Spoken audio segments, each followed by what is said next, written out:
The Christ Conscience, Awakening the Inner Realm, an article from Charles Fillmore. There is a divine goodness at the root of all existence. It is not necessary to give in detail the place of abode in each sentient part of existence of this central goodness. It is there, wherever you look and whenever you look. No man nor woman is so low but what it may, at the touch of its secret spring, be brought to light in them. Even the animals exhibit its regulating and directive power. It sleeps in the recesses of every mind, and it comes forth when least expected. Many hush it up for years, maybe for ages, but its day comes, and it is a day of reckoning. It is the law of universal balance, the equilibrium of being. It cannot be put aside with transcendental philosophies, metaphysical denials, any more than it can be smothered in the forces of blind passion. Men and women are loath to admit that there is within them a monitor with which they have sooner or later to cope, and they put off the day of judgment just so long as possible. They love not to deal with this leveler of the spirit. It is too exact. It wants justice to the very limit. Whoever has felt the prick of conscience has been spoken to by the Spirit. Whoever has sat at the feet of his own inner convictions has caught sight of God. Man is never without a guide, no matter how loudly he may cry out for leading. There is always at hand a sure torchbearer if he will but follow its light. It is too simple, too easy. Man has formed in his mind a far-off God who talks to him from some high mountain or in the invisible depths of space. By thus looking afar for his God, he ignores the one and only spark of divinity ever shining in his own soul. Herein is man fooled into believing that he can do those things which are not in harmony with truth and yet escape the consequences. He presumes upon God being too far away to ever behold his shortcomings and ignores the God monitor within his own soul. This is the meaning of that old saying that a man and his conscience are always good friends so long as the way is smooth, but when it grows rugged they fall out. They fall out because man has reached a point where he begins to consider his ways and look carefully over the life he is leading. This brings him to a beholding state of mind. He sees that what he considered right in the clear light of the divine good is not up to its standard. Here is where the divergence takes place between man and his conscience. They were friends in appearance only before or during the period of license. The conscience may seem to assent to the shortcomings of men, but it is ever the inner Protestant that keeps knocking at the soul until the steps are arrested. Fortune in a worldly way is not always a blessing to man. In fact, under present customs, it is apt to be just the reverse. So long as questionable methods are successful in bringing results, conscience has but a small chance for a hearing. It is only when failure follows the efforts of the misguided that conscience gets his ear. Then the field is surveyed with the eye of a general defeated in an unjust cause. The heat of battle blinded him, and he gave no thought to the lives he was uselessly sacrificing. Here is where remorse gnaws the vitals of the unwise, and here the true wisdom is revealed. It is said that experience is a dear school, and only the wise learn therein. This paradox carries with it its own nullification, like many of the intellect's wise observations. Experience is the school of fools. The wise do not take lessons within her doors. There are two ways of getting understanding. One is by following the guidance of the spirit that dwells within, and the other is to go blindly ahead and learn by hard experience. These two ways are open to everyone. It is recognized by the man who has had experience that he can advise the one who has not, and thus save him the laborious steps of that rocky road. In the light of omnipresent intelligence, is there not one who knows all things, all roads, all combinations, and the outcome of every thought? Do not men and women by their constant efforts to peer into the future prophesy a wisdom that knows all futures? They certainly do. And when man looks in the right direction, he always finds such an oracle. It is the prerogative of the spirit to know the future, and when man consults that spirit with a pure heart and unselfish motives, he has pointed out to him the very lines his life shall be cast in if he is obedient to his most high genius. It is no great achievement for one who lives in the omnipresent to forecast the future. To the spirit, the future is a succession of events based on the ideas revolving in the mind at the present. Whoever rises into his own ideal realm can read his future to himself. He finds there a chain of causes at work, which he can easily see will produce certain results. It is not necessary for him to read the definite line along which each separate idea will travel to its ultimate. That is reasoning from cause to effect. In spirit, cause and effect are one. Then they appear as one, and the ultimate is just as clear as the inception. In mind, all things reach fruition the very instant they are conceived. Time not being a factor, how can there be a beginning and an ending? The architect plans a house and sees it finished in his mind before a single stone is laid or a pound of earth excavated. He can change his plan many times before the construction begins. He can destroy it entirely if he so desires. So man builds the house in which he lives. If he has been planning to build a home for self alone, in which there is but one room and that on the basement floor, he has created in mind just such a plan, and it is complete and awaits its descent into the earth. If he has made a plan of a larger structure, in which are many rooms for the entertainment of his fellow men in a hospitable manner, that plan will also descend into visibility. Some people build their houses far ahead in mind and say nothing about it to anyone. They are planning and planning without a soul in their confidence. Such people make the most substantial plans, and they are infused with the most enduring substance of the invisible. Such was that of Napoleon when he silently planned to be emperor, or that of the shepherd who resolved to be pope. Vanderbilt's rule of life, to which he attributed all his success, was to reveal to no one his plans. Jesus said, "Let your yes be yes, and your no, no." Matthew 5 verse 37, NIV. Talking is a waste of energy, a dissipator of power. If you want the greatest success, don't talk too much about your plans. Keep a reserve force of new ideas always on hand as a generative center. Let the work speak for itself.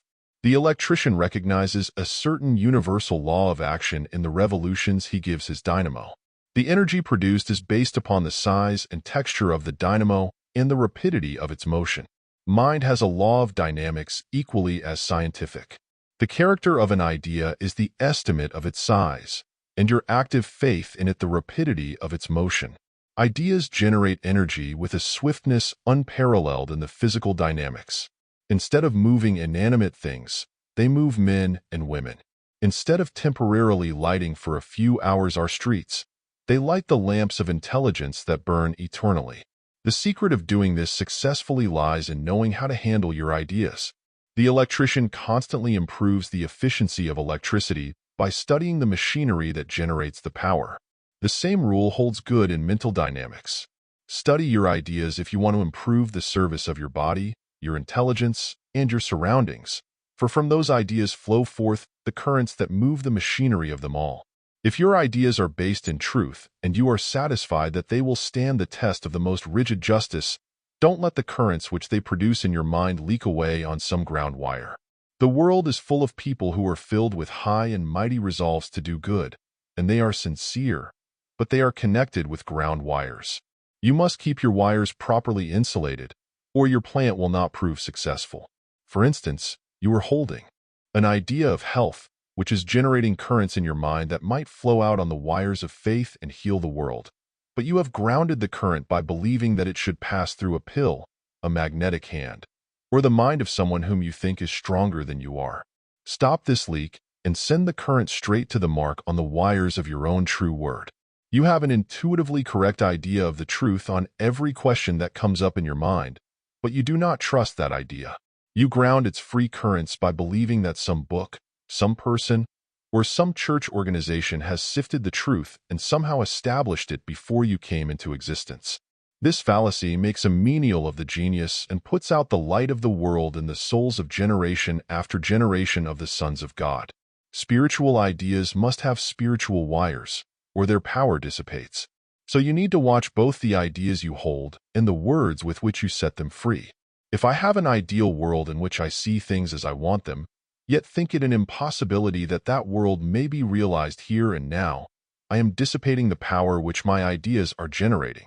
So throughout the laboratory of thought generation, every idea must have a wire that corresponds to its plane.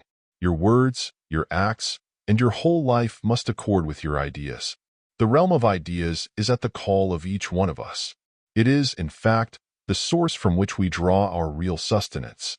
It exists in being as universal intelligence, and as it is the cause and source of all intelligence, it must sooner or later assert its unobstructed sway in the lives of all mankind. When this realm of ideas becomes so active in the consciousness that it attracts our special attention, we call it a quickening conscience. It is the universal intelligence asserting its inherent moral equilibrium. Man cannot always distort the fair face of the God image, whose likeness he is.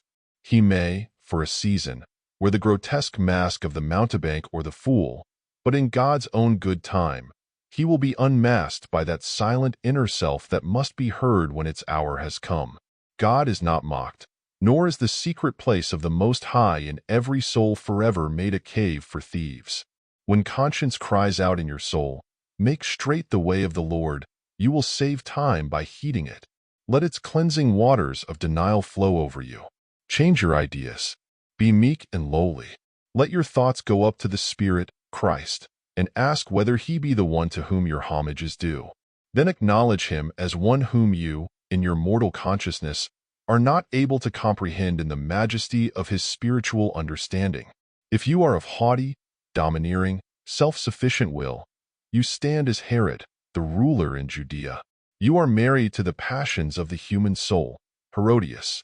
She leads you into sense gratification so deep, so degrading that you cut off the head of John, the conscience that would have turned you into the highway of the good. But the reign of the sense man is short-lived. Your kingdom is taken away from you, and you are banished from your native land. This was the fate of Herod after he beheaded John the Baptist. This is the fate of everyone who refuses to listen to the voice of his higher self. The key to the development of Jesus of Nazareth's great powers was in his meek and lowly spirit in the sight of the Father. He disclosed it when he said, "The meek shall inherit the earth." Whoever makes himself nothing in the sight of God may be possessor of all things below God. Man on one side is open to God when he wills to be open.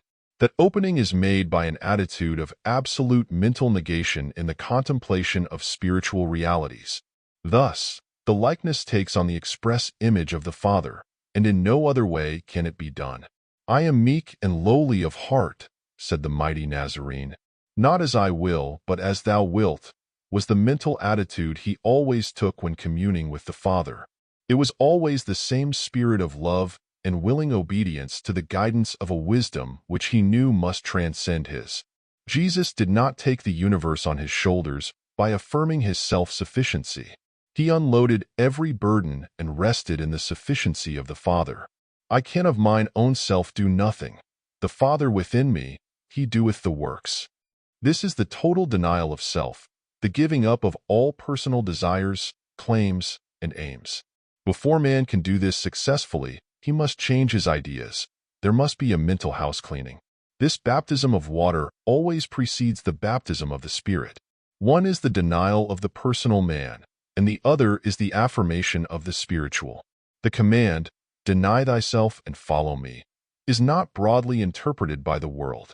Some men think that the self is denied sufficiently when they acknowledge God to be mind, life, love, substance, and all else error. Others that they have only to give up the recognized sins of the world and believe in a personal Savior, Jesus. But the denial of self goes deeper than all this. It must reach, to be effective, the very depths of the consciousness and dissolve all the organic forms which the ideas held by the personal self have there precipitated. When a man gets into his own soul, he finds a chemical laboratory in full operation. There are thoughts in their various stages of crystallization. Some are free gases, others flowing solutions, and at the bottom are the precipitations. The magnetisms, fluids, and solids of the body are the forms of thoughts. Every human body has its stratified layers of consciousness. These strata have, like the earth, been built up layer after layer through ages and ages of sidereal time. The body you live in is the result of a labor which you began millions of years ago. It is the stored-up memories of your experience in thought generation. You may have dissolved that body 10 million times, but no part of its reality has ever been lost to you.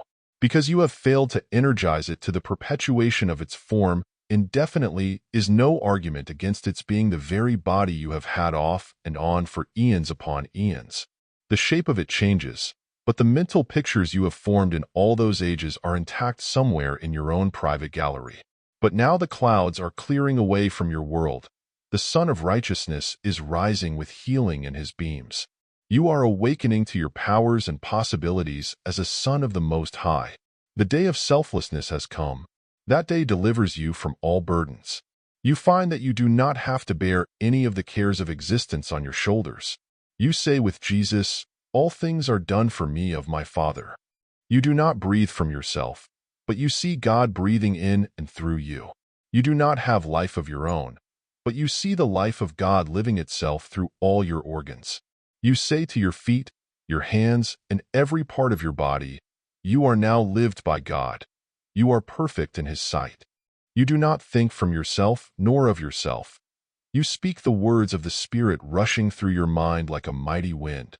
Then tongues of fire come upon you because you are inspired by the Holy Ghost. Neither do you have possessions of your own, nor cares nor troubles about your life or your family. You leave all those things to God. You are absolutely without responsibility where you have fully denied yourself and followed the Christ. All responsibility drops from you when you let go of the idea that you are a personal being and are possessed of parts, passions, and faculties which belong to you individually. Nothing like a personal man exists in the idea of God. The idea of God is Jesus Christ, one universal man. Men are but the mind organs of that one man. They do not possess of themselves anything whatsoever, but all that the Christ possesses flows through their consciousness when they have ceased to believe in personality. This is the at-one-ment, I in thee, and thou in me, and the apprehension of that at-one-ment dissolves forever that inner monitor called an accusing conscience. And that is the end of the article.